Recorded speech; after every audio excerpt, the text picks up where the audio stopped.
Welcome back to Segmented Turning, Part 5. So first of all, before we go into the new material for this particular video, I want to show you how the last video finally finished up. Here is the curly eucalyptus vessel that I made last week, completed. 12 segment rings, 10 rings, solid base. And I just wanted to show you what the final piece looks like. We're going to do another vessel in the next video, not this one, but I'm going to use twice as many segments because I want you to see how this looks like brick laid, as I mentioned.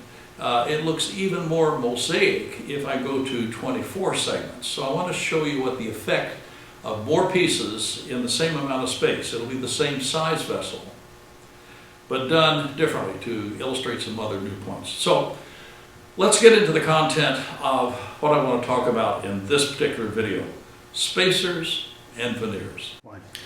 Okay, I want to show you what the effect of using spacers and veneers. It doesn't change the technical aspect of segment cutting, but I want to show what that effect looks like. So here is one of my little miniature, what I call transitional vessels. It has a single segmented ring in it. And here's the segment, and it uses spacers.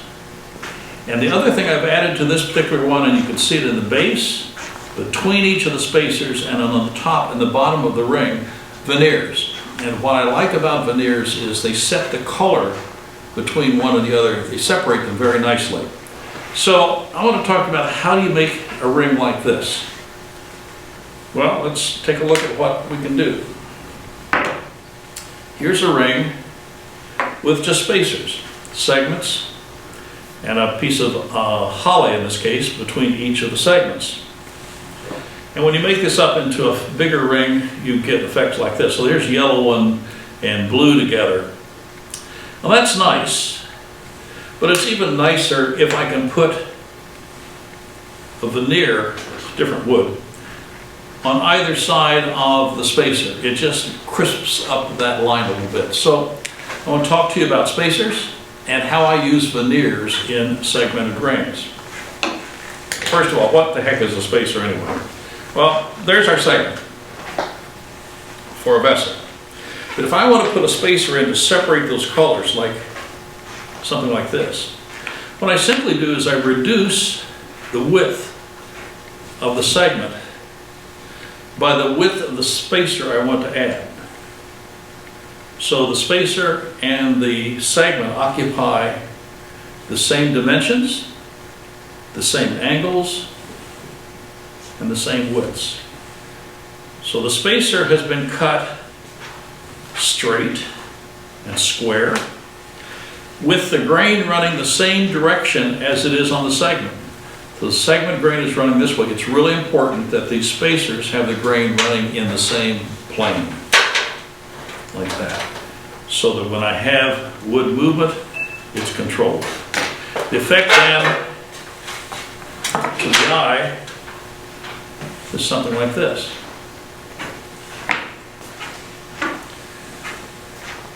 Here's the ring I'm just about ready to glue up. This has no glue on it at all.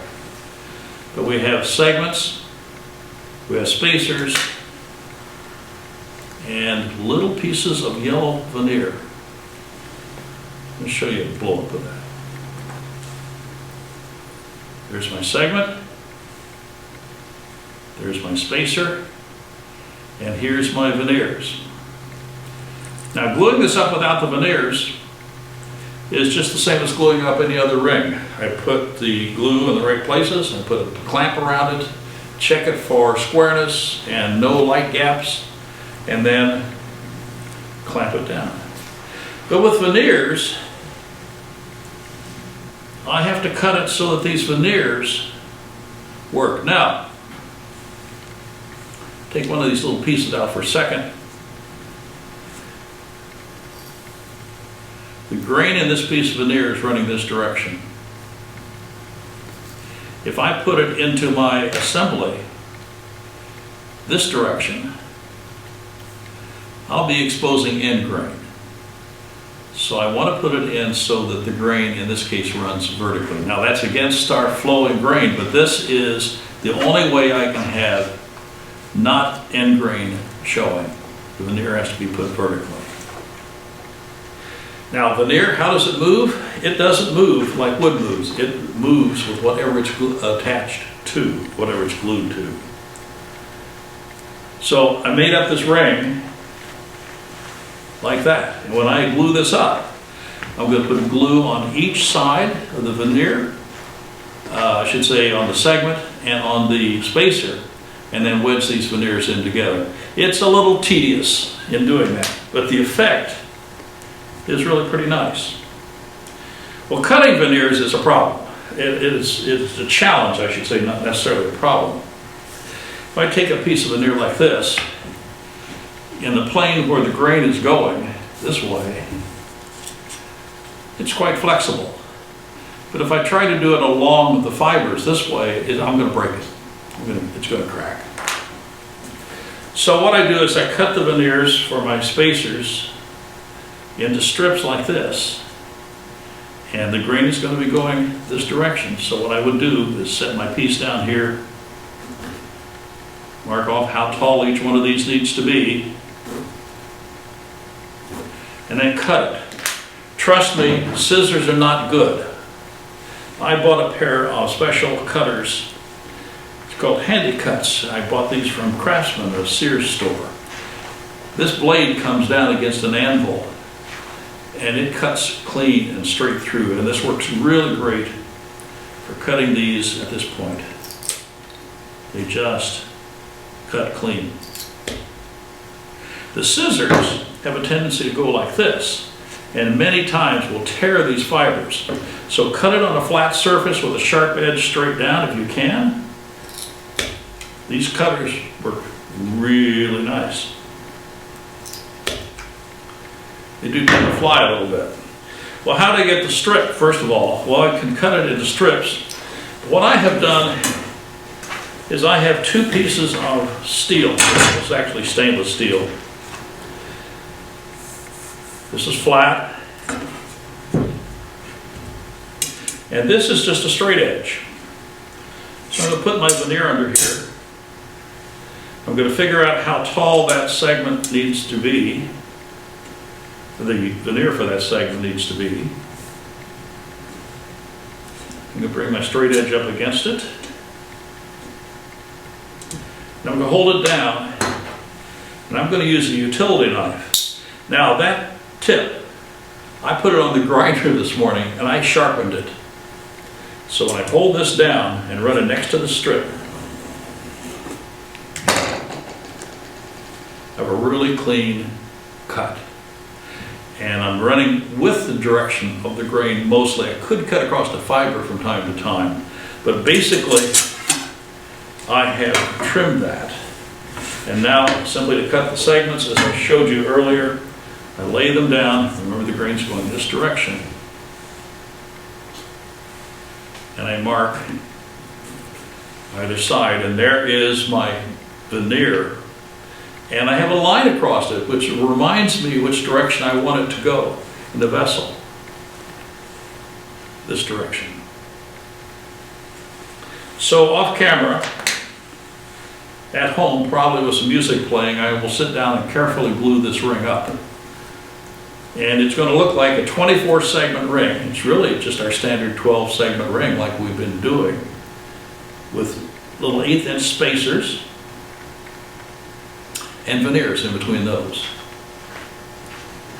Now in the next video, I'm going to show you the sled I used to cut these spacers, because these are about 1/8 of an inch, and the difficulty on cutting with a table saw 1/8 of an inch and up is occasionally one may go flying and you'll have to go trace it down. But if you cut them narrower than that and thinner, then you may need some special ways of holding it, and I'll show you a little video clip in the next film about how I cut my spacers down to under 50 thousandths. So I have a vessel here that I'm working on. It's going to use this segmented ring, and it's going to be separated with veneers. So I glued one veneer on, and I put pressure on that and clamped it.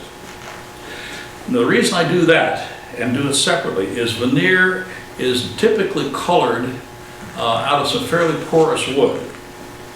So when this is glued on, the moisture in the glue is going to cause the fibers in that veneer to swell and expand, and they will contort and twist. So this needs to be under pressure until the glue is totally dry. So I had this clamped on my lathe, and now I can put it on our lathe here in a couple minutes, and I can trim this, and I can cut the center of it out. I'm not going to use a gouge. I'll tear this across. So I'll show you how to do that at the lathe. We'll glue this ring on top of it. And then I'm going to show you how I make these thin rings by splitting this, and how I make smaller rings by going in and coring what's left over. So let's move out to the lathe, and I'll show you the next steps in this video. We're back at the lathe, and we're going to build a vessel, but we're using the veneers and the segmented ring. So the vessel is going to look sort of like that when we get done.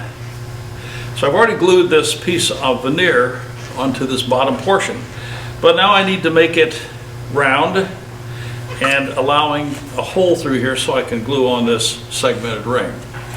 Well, I've got to trim that, and I told you before that I cannot do that easily with a gouge, but I can do it very easily with the skew chisel. And this is what it looks like.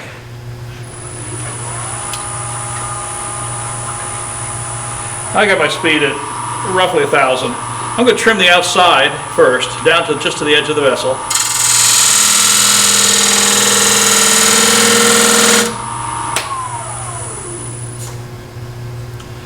Well, I guess I didn't trim it down where I thought I did.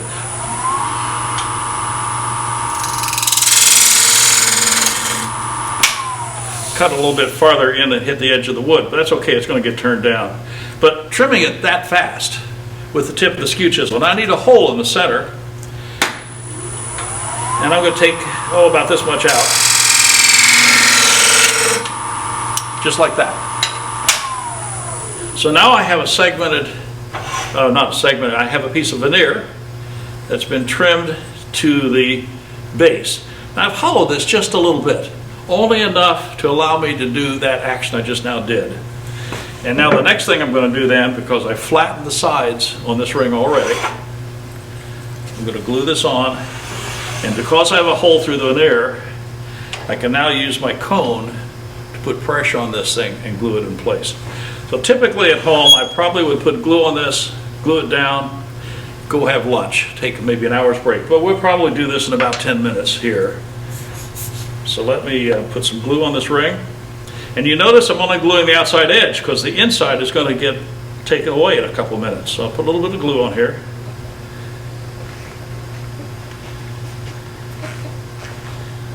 Just on the outside edges. Okay. Small cone on my live center works just fine on this one. Rotate a little bit. And we're keeping a little pressure on it because it is veneer and I don't want it to swell and buckle. And we're going to let that sit for a while. And then we're going to come back and we're going to separate this into 2 rings and then into 4 rings. Be right back. Okay, it's been about 10 minutes. The glue is set well enough for us to be able to go on to the next step. I'm going to part this into 2 separate rings, but to make the parting easier, I'm going to make this round. I'm going to keep the tailstock up for support. And I'm going to use my bowl gouge just simply to make this round, to make the next step just a little bit easier. Speed. That's about 1400, that's good.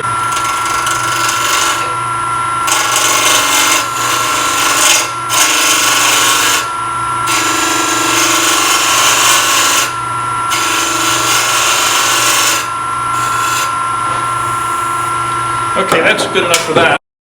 The side has been flattened, so it's ready to, when I part this, to put into another project. I've got a flat side here already.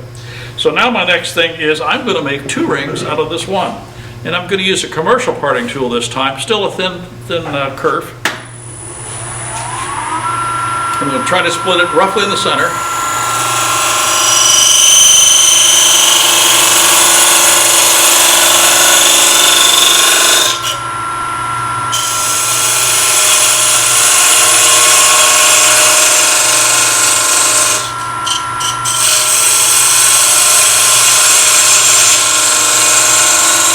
So when this part's off, this ring is just going to continue to spin right here on the tailstock.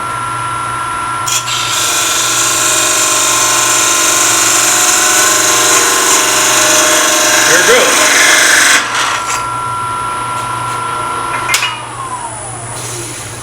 So now I have two cyclic rings for the same amount of effort. And this side is flat, ready to be inserted into another project. So now this is not suitable yet. So it's going to help me to get this flat for this project. I'll go back to my bowl gouge.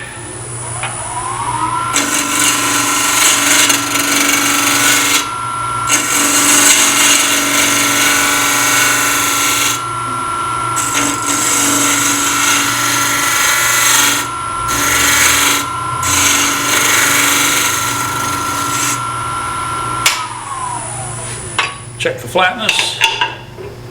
Get a nice straight edge here. A little high right on the outside edge. Take it a second.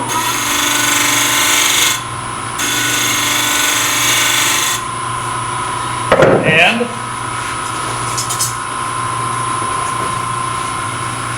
finish off with a sanding stick.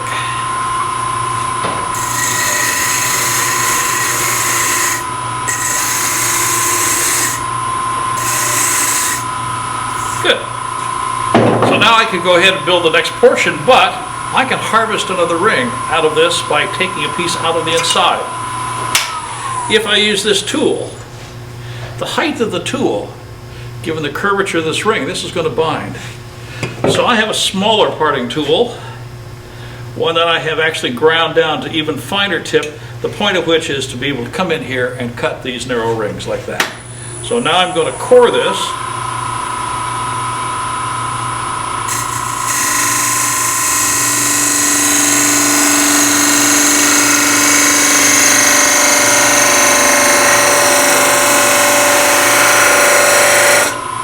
And I'm already through because I can see walnut burl dust coming through here.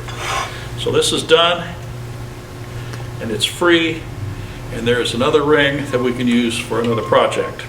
For this project, all I now have to do is do the hollowing here, attach the top portion to it, and finish the project. So for this ring, for this lesson, we talked about beginning to use spacers. For the next video, I'm going to show you what the effect is when you put more segments into a piece, and when we use a changing dimension on the spacers. And we're going to add a different kind of foot, a floating foot, to this project. So we'll see you in the next video. Keep the comments coming. We appreciate them. Hit the subscribe button down here. We appreciate that too.